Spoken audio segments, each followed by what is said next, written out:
Just a quick note to say the audio quality in some of the drops this week is not great.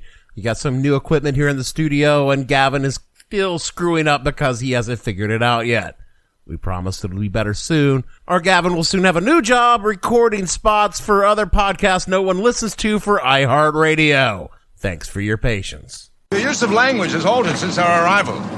It is currently laced with, shall I say, more colorful metaphors.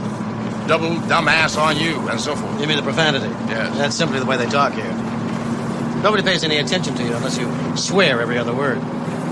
Explicit language.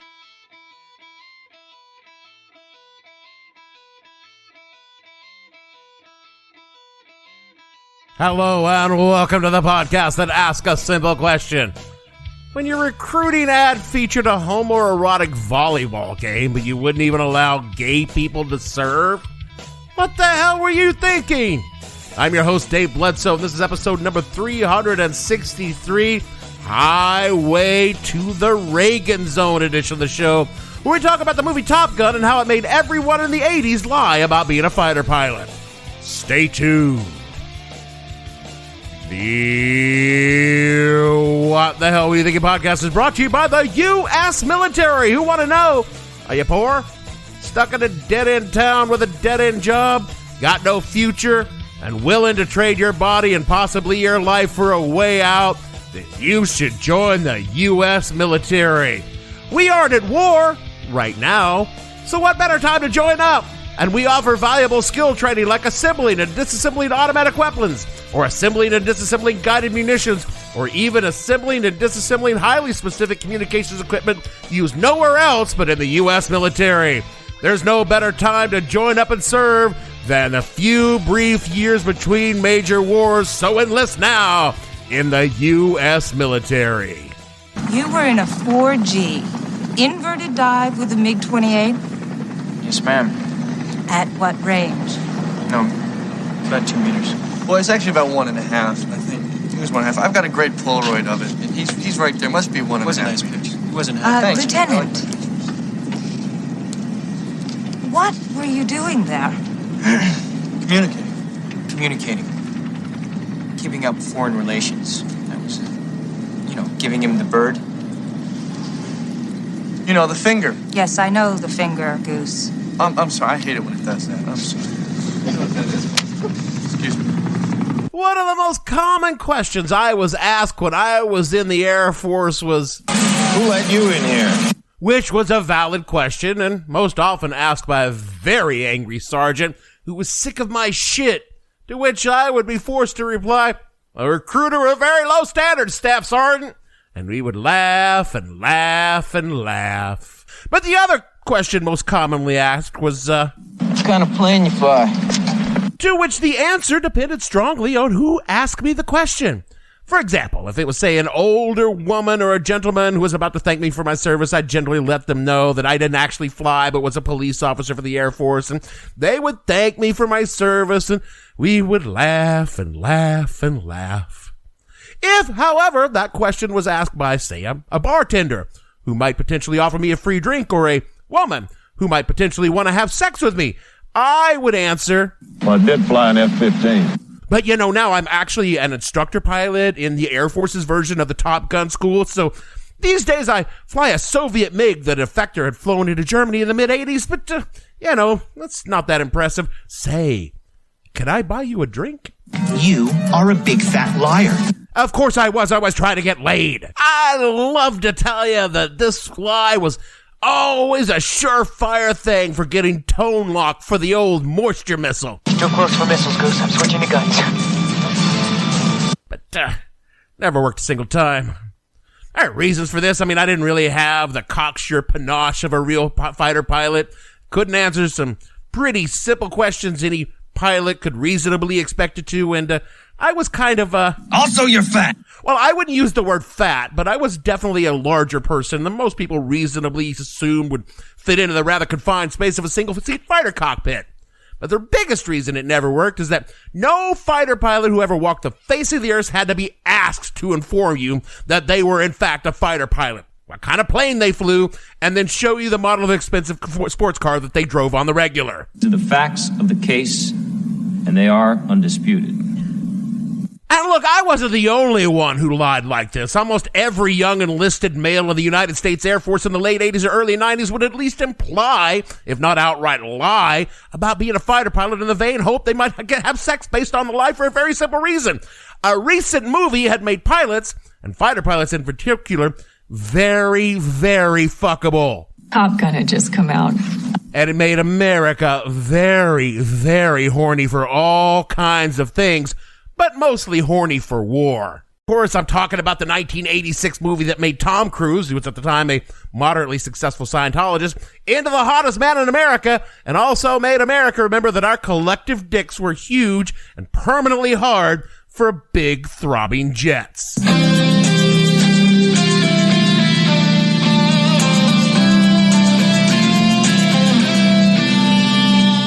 Top Gun. But before I get to the movie, I gotta talk about America itself in the 1980s. Is that all you ever think about? No, sometimes I think about America in the mid-70s. This is a podcast. It has a theme, y'all. What I specifically want to talk about is how America was feeling itself in the mid-80s after a decade of painful economics, embarrassing political scandals, abject failure in war, and roiling social change. America was in a mood, and one guy came along and said to us, you know what? Fuck all this shit. You guys are Americans. You're fucking awesome. I mean, not all of you, but the white folks. You guys are awesome. And you should feel really fucking great about being Americans. You all know who I'm talking about. Ladies and gentlemen, Bob Ross. Oh, if only. No, sadly, I'm talking about Ronald Reagan. Him again. Yeah, him again. One of the Gipper's biggest strategies to impress the muddled masses of middle America was to give us back our military confidence so badly shaken after Vietnam. Things started out pretty badly when Ronnie sent the Marines into Beirut, Lebanon to, stabilize shit after the Israelis went in and fucked shit up. This resulted in a poorly defined mission taking place in the most complicated of situations and ended when terrorists drove a truck bomb into the Marine garrisons and killed 241 Marines. In response to this, Reagan bravely pulled the Marines out. Now, he had to make up for this failure and make up for it quick. So Ronnie decided to start a smaller, closer war literally 2 days later by invading a tiny Caribbean island with no military to speak of. Why would he do that? Why, indeed. The ostensible reason was to rescue American medical students that were not being threatened by the government of the said island, but maybe could be possibly threatened by them at some unspecified time in the future. So we launched Operation Urgent Fury, invading the island of Grenada with 7,000 troops, a whole goddamn aircraft carriers with F-14 Tomcats and everything against, again, a government that had not threatened any Americans, had no real militaries, and just a smattering of Cuban, Soviet, and East German troops who were there, of all things, to build an airport. How many, brave Achilles? Around 200 of them could generously be considered combat troops, if you considered combat engineers combat troops. Now, as you can imagine, America won. I mean, it still cost America 19 American lives and over 100 American wounded and 60 or so deaths among the enemy. But the students, who again weren't held hostage or had actually been threatened, they were rescued, and America felt like a man again. This resulted in two things. People stopped thinking about Beirut and an inadvertently hilarious Clint Eastwood movie about 3 years later. We're going to war, Ben. To the island of Grenada to assist in rescuing American citizens there. Get on your feet, Highway! With all due respect, sir, you're beginning to bore the hell out of me. Clint Eastwood, Heartbreak Ridge. Because over in Hollywood, the movers and shakers were taking the rectal temperature of the hoi polloi, and they were all about America flexing our military muscle again. If there's one thing Hollywood does better than anything else, it's, money, sex, drugs, and action. Okay, and also in this case, it's about making movies that kept Americans too messed for blowing up brown people and all their shit.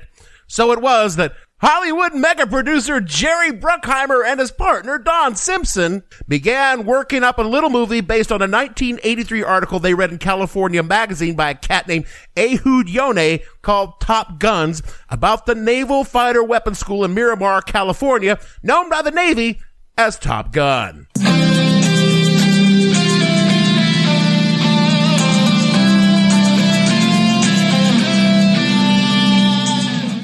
I'm really going to try hard not to play that every time I say Top Gun.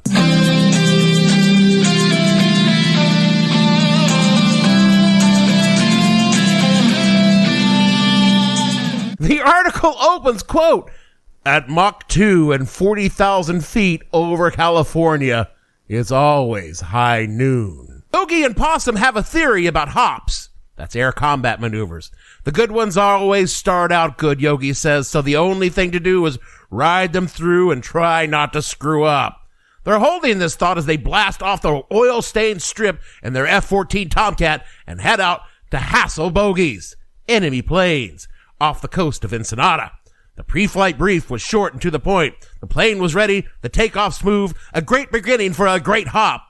Even the weather is great, and they're floating in their glass bubble through a regulation Southern California blue on blue crystal morning. Clear skies over clear seas with white curls of foam swirling around La Jolla below. They float past Mission Bay and North Island. Then Possum calls out a new heading, and Yogi hangs left, and they're making straight for today's action, unquote. The article goes on in some of the most purple prose I've ever read to describe the work of, quote, Lieutenant Alex Yogi Haranakis and Dave Possum Cully.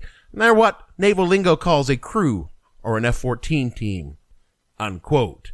It goes on to lay very thick the dangers and dramas of being Navy fighter pilots, mixing quotes like this, quote, "It's like in the old days," says Commander Jack Gringo Snyder, leader of the Wolf Pack, when one knight from each side would come out and they'd joust, one on a white horse, one on a black horse, tall and wiry, which comes from doing 200 push-ups and 100 sit-ups a day in preparation for the joust. Look, I'm not editorializing. This is what was in the article. It's linked in the show notes. It moves on with dramatic descriptions of dogfights above the Pacific, the dedication to their craft in the face of every kind of distraction. Quote, "It's Wednesday night happy hour, and the small, noisy room is packed with pumped-up fighter jocks. There's a lively trade at the bar, mostly in light beer. But out of this crowd of 50 or so men, no more than 3 are looking at the nearly nude dancers. With raw sex waving right in front of their eyes, these supremely healthy young males are standing around in 2s and 3s and talking about the hop," unquote. All in all, the article is an extremely entertaining hagiography and pretty easy to see how Bruckheimer and Simpson saw in this thing the bones of a movie that would go on to make so very, very much money. The real coup for the movie came when they approached the Navy asking for its cooperation in filming it. The producers knew that if they could get real footage of American jets doing cool shit, the American moviegoer would cream in their jeans. And the Navy, seeing a chance to make some really cool propaganda, jumped at the chance with just a few caveats. From a Time magazine article in 1986, quote, "But there's a catch. Before a producer receives military assistance for a TV or movie project, the screenplay is reviewed by officials at the Department of Defense and by each of the services involved. The Pentagon ends up rejecting many of the projects that come its way on the grounds that they may distort military life and situations. An officer and a gentleman, which like Top Gun dealt with naval aviation training, was turned down because of its rough language and steamy sex, and to the military mind, an inaccurate view of boot camp. The Pentagon said no to war games because the military contends that a teenager computer hacker could never crack the U.S. strategic defense system. Even Rambo's lone wolf heroics would have failed to pass muster, despite later praise from President Reagan. The Pentagon guidelines do not condone activities by individuals which are properly the actions of the U.S. government," unquote. Yes, because heaven forbid the military be shown in a negative light. I mean, dropping napalm on innocent women and children is fine, but no one should imagine for 1 second that people should believe that there's indiscriminate sex going on by our nation's brave warriors. Folks, I spent a decade in the military, and I hate to break this to you, but you know that people in the military, We've had sex. A lot. And this may come as an even bigger shock, but, We use a lot more profanity.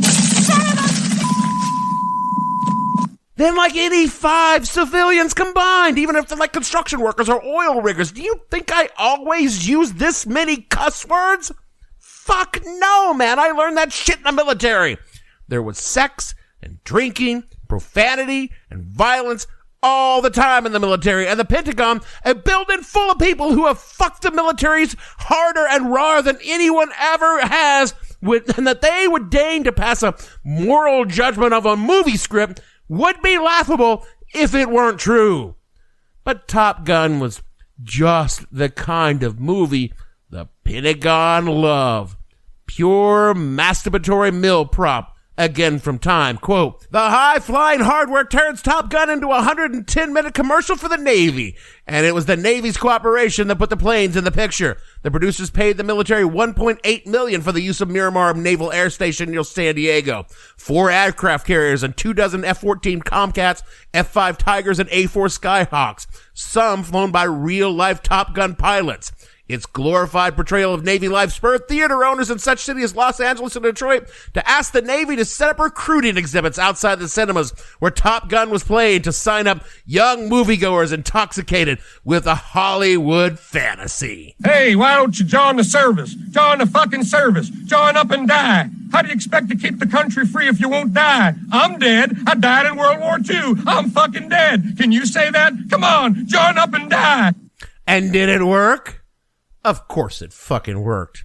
From a 1986 article in the LA Times by Mark FJ, quote, "Navy recruiting officials say they didn't keep track of the operation's success, but they've noticed more inquiries than usual about Naval Aviation Officer candidate programs since the movie's release. They don't think it's a coincidence. 2 groups I can identify as having increased interest are the individuals who applied in the past and returned down or dropped out of aviation officer training school, and individuals who are approaching the maximum age limit to apply," said Lieutenant Ray Gray, head of the Officer Programs Department in Los Angeles. "There seems to have been a big rush in those categories that I have to attribute to the movie. I've asked several of these individuals if they've seen the movie, and it's why they came down to talk to us again, and they've said yes. On the other end of the spectrum, we've seen a general increase in the young men who don't yet qualify for the program, and I have to attribute that to Top Gun also," unquote. After Top Gun, you simply could not make a movie about America's war machine without the support of the Pentagon. I mean, well, you couldn't make a war movie people wanted to see, at least.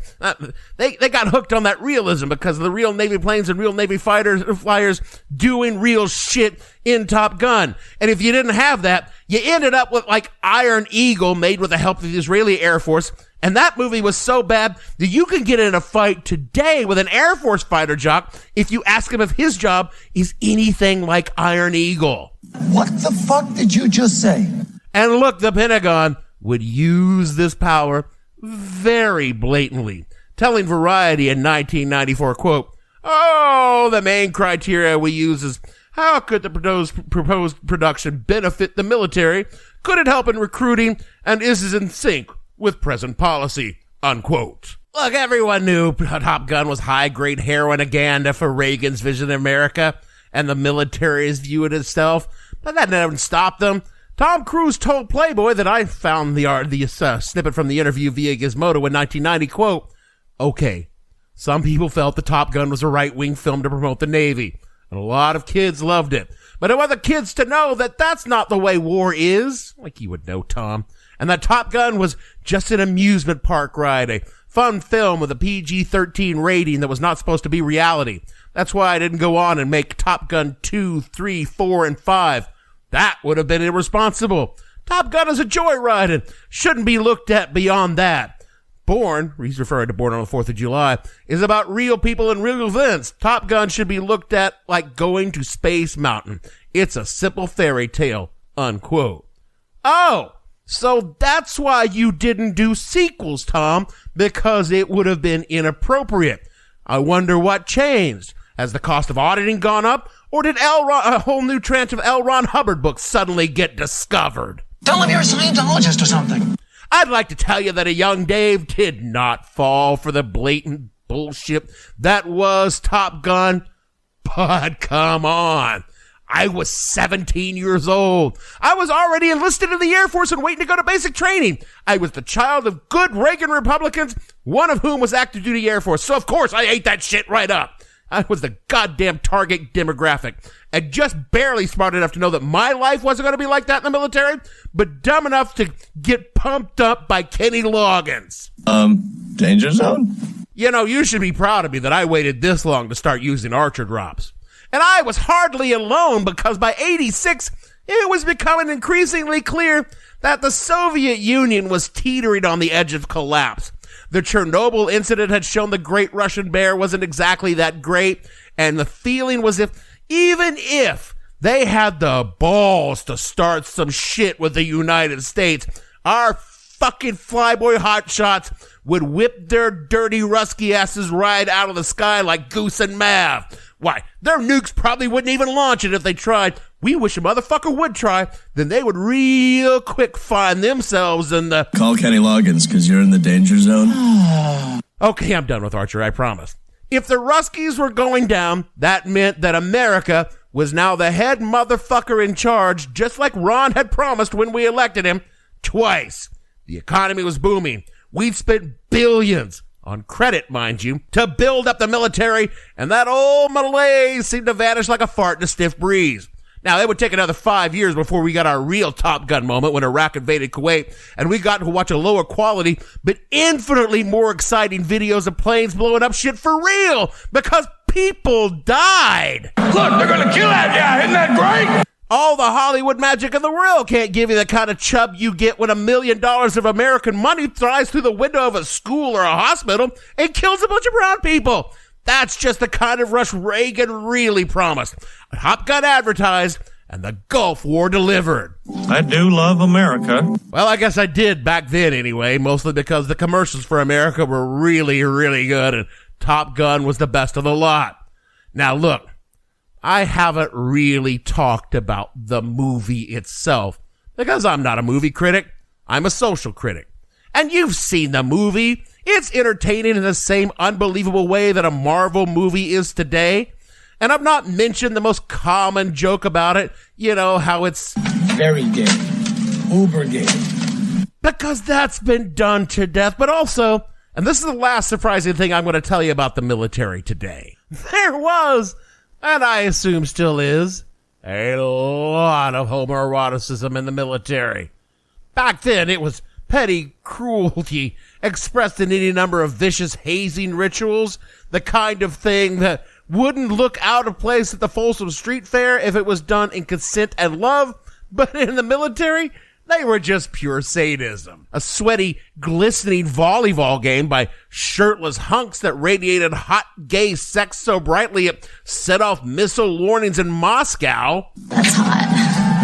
Was pure vanilla Hollywood fantasy compared to, say, I don't know, being led down a hall in your tighty-whities on your hands and knees by a chain connected to a heavy dog collar while a line of jeering, nearly naked young men howled and whipped your ass with a leather dog leash, calling you bitch and forcing you to sit up and beg for them to stop. Sorry that happened to you. To me? Oh, no. No, nothing like that ever happened to me. It happened to some guy I heard about a long time ago, one time. So, no. The homoeroticism in Top Gun didn't even occur to me as odd until years later. But I will say the irony of it, when you could literally be court-martialed and dishonorably discharged for being gay, is just the last dollop on the turd pile that was the environment of the time. Now, I'm mildly curious now to see the modern take on Top Gun and how the Pentagon fused its modern brand of propaganda into the film. I'm even more curious to see how Hollywood bent over backwards to make sure China would not infer in any way that they were the bad guys in the movie, particularly in light of the universal consensus that the next time American planes take to the sky against a peer adversary, it will almost certainly be against China or a Chinese proxy state, since Russia has shown itself to be just as inept as it was when it was trying to cover up and correct a massive nuclear meltdown in the Ukraine by trying to cover up and correct a massive military meltdown in the Ukraine. Because as much as the producers of Top Gun 2 Geriatric Boogaloo needed the Pentagon to make the movie, they want the millions from the Chinese box office even more, because capitalism will always win over patriotism. It's the American way. You're goddamn right it is. That is it for our show this week. Now, I will not be heading out to theaters to watch the new Top Gun because, honestly, I'm old and I have to pee a lot, and being able to hit pause, refill my drink, and take a whiz means a lot more than being able to watch a shitty movie acting and thinly plotted scripts on a bigger screen. Even before the pandemic, I was done with movie theaters. I get everything I need right here in the studio, and if I want someone to talk during the movie and ruin it for me, well, that's why I allow Gavin to watch them with me. Speaking of ruining everything, rate and review us wherever you get your podcast. It helps people find us and discover that we can ruin anything. Even the hot, sexy volleyball scene in Top Gun, because now you are only going to think of me in my tidy whities getting my ass whipped with a dog leash. Sorry about that. If you would like to help me erase the memory of that traumatic experience, kick us a buck at patreon.com/whatthehellpodcast, and together we can drink the pain away. Do all the things Jeremy tells you to do in the closing. That way he will not show up in the studio with a dog collar to haze me like he did when we joined the network. And so for me, Dave, revving up your engine, listening to her howl and roar, metal under tension, begging you to touch and go. Bledsoe, producer, you'll never say hello to you until you get it on a red line overload. This episode is brought to you by Cheetos Deja Tu Huella. Deja tu huella means leave your mark, and that's exactly what Latinos are doing all across the country. They're rewriting the rules and pushing the boundaries in their communities to leave their own unique mark. They use their gift, their superpoder, to make an impact, whether it's through art, music, fashion, food, or something else. And Cheetos will celebrate what they're doing by shining a light on their transformative power. The Deja tu Huella program celebrates those leaving their mark in Latino communities. You can also celebrate by checking out the new podcast, Batman Unburied, on Spotify. Batman Unburied is presented by Cheetos Deja Tu Huella. Visit Batman Unburied on Spotify to learn more. That doesn't make sense in any way, shape, form, or fashion. Gavin and all the fictional flyboys on the show, we want to say... Who's your big stud? That's me, honey. Take me to bed or lose me forever. Show me the way home, honey. And we'll see you all next week.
What the Hell Were You Thinking stars Dave Bledsoe and features Gavin St. James and several fictional minions.